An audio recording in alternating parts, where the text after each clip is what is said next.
Hello. Obviously, at the stage at which Nigeria is right now, I can say it without any fear of contradiction that Nigeria is irredeemable. Nigeria, things have gone so bad that it appears Nigeria has gotten to a stage where things are no longer, because when some things get to a certain level, you can say, okay, things will get better. But it appears over the last few decades, Nigeria continued to retrogress. So at this point, I think Nigeria is irredeemable. Nigeria has gone to a place, to a level where it is no longer possible to redeem Nigeria right now in terms of the economy, the image, the people, everything about Nigeria right now has gone so bad that it has become irredeemable. I am an unrepentant optimist, but when you look at some of the things that you see in Nigeria today, it just simply tells you that Nigeria is irredeemable. Now let's start with the people. Let's start with the government, because that's where the whole thing, ends. The people in government will tell you, over the last few years, we keep hearing buy made in Nigeria goods and let's save the Naira, let's save the country. And then we've seen different hashtags, hashtag made in Nigeria, hashtag buy Nigeria to grow the Naira, But the people in government still import cars. The people in government still import cars from Japan and other places for National Assembly members. Even the president uses Escalade. But you have Innocent, you have other companies that operate in Nigeria. They still import cars, even at the huge exchange rate. So when you look at this, one of these factors, you just see that Nigeria is irredeemable. Now, another thing is, when this present administration came on board, they said, oh, let's use the CNG, the compressed natural gas, because there's a removal of subsidy, people are feeling the brunt, the high cost of petrol. But you will see just the wife of the president alone, with a lot of cars in her convoy, none of them uses the CNG. The governors, even the local government chairman, none of their cars uses the CNG. And I even learned that the money for the CNG has even gone up. Even the people who use them, they've not, it's not even safe. People who use them still complain. The second factor will tell you that Nigeria is irredeemable. Now, the third thing is, from next year, we've been told, based on the new tax reforms, that there's going to be 5% fuel tax. It's a certain threshold you buy. There's going to be 5% fuel tax from January 2026. Now, this is a country that 2 years ago, they said subsidy has been removed. People are still feeling the brunt of, the impact of the subsidy removal. Things have become so difficult for the common man. And yet you are saying on 2026 January, there's going to be 5% fuel tax for road maintenance.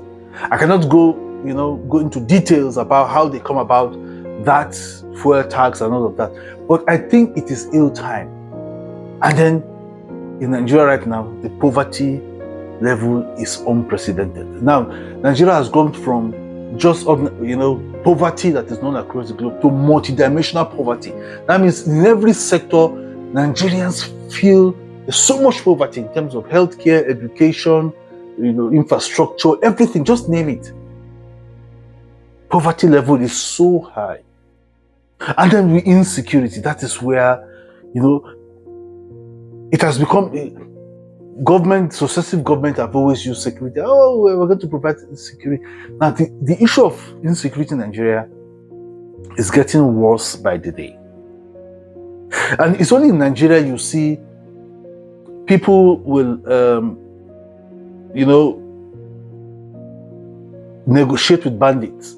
And they will come out with full illegal weapons and all that. And when you say Nigeria is a failed state, lots of people will come for you and tell you, why would you say Nigeria is a failed state? But this is a country where they negotiate with bandits, and then the agitators, people agitating for self-government, and they just, you arrest them. And then we've had, government paying bandits as a non-kinetic measure approach to fighting insecurity. Who does that? Then why don't you negotiate with people from the southeast? You see, when we talk about this thing, people just think we just talk for the fun of it.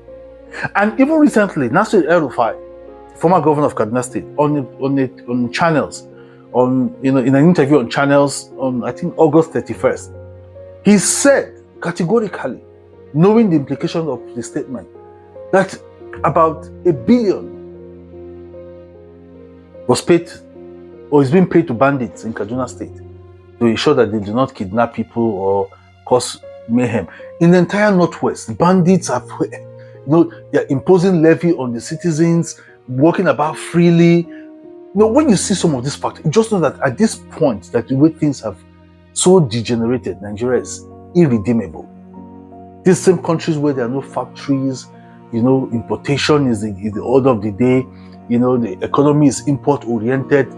Textile, Kaduna textile, all the textiles factories we have in Sharada, Kano, they are all closed down. In Lagos, everywhere, import. With the rise of this, import-oriented economy, it just shows you that Nigeria is irredeemable, because we're not seeing any policies in place to ensure that these things come back. And in the midst of all these things, why are the people quiet? Why is there no insurrection or even a general protest?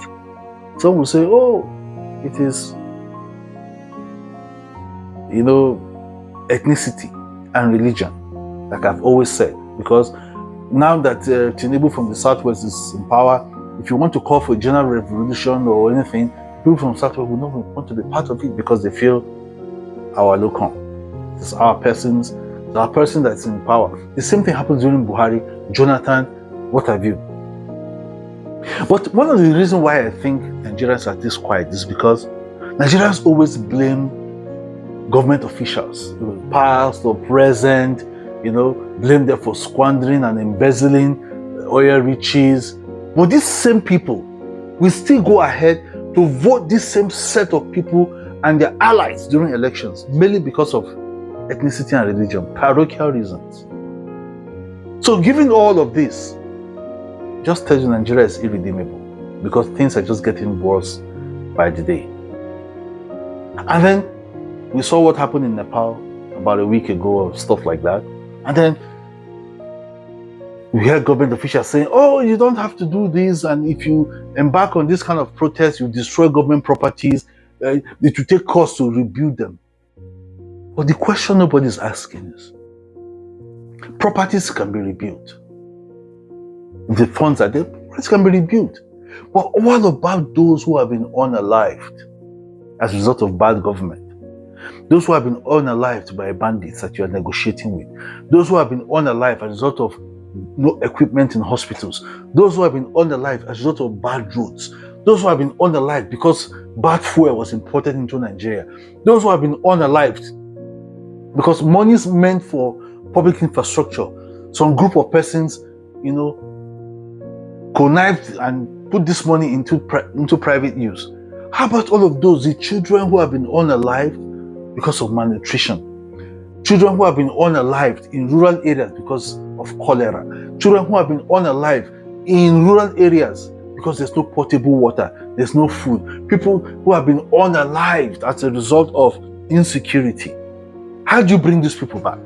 Because when you hear the government officials talking about properties will be destroyed, properties will be built by government, but what about people who have been unalived as a result of ineptitude of government? Those who have been unalived as a result of maladministration. Those who have been unalived as a result of harsh government policies. Those who have been unalived as a result of bad leadership. What do we do about them? How do you bring them to life? You see, those in government, they're just selfish. They only talk about what they stand to lose. But nobody's talking about those who have paid the ultimate price for some of this bad leadership we've seen over the years. And then people think, oh, because of diversity in Nigeria, it cannot happen. What happened in Nepal cannot happen. Let me bust your bubble. Nepal is also more or less a heterogeneous society. But when people are fed to the teeth when people are pushed to the wall. Because how do you explain even the NSAS October, the unaliving that happened at the Lekki toll gate? Nobody's talking about all those who have been maimed, who have, have paid the supreme price. How do you rebuild them? But you can build infrastructure, destroy. But given what we see in Nigeria today and the way things are going, I can tell you, except there's a divine intervention, Nigeria is irredeemable. Sad. Please don't forget to subscribe to my YouTube channel, follow me on Instagram, Facebook, and TikTok, and please comment, like, and share this video so that people can be part of the discussion. We just hope that one day Nigeria will find its feet and then things will get better. God bless Nigeria.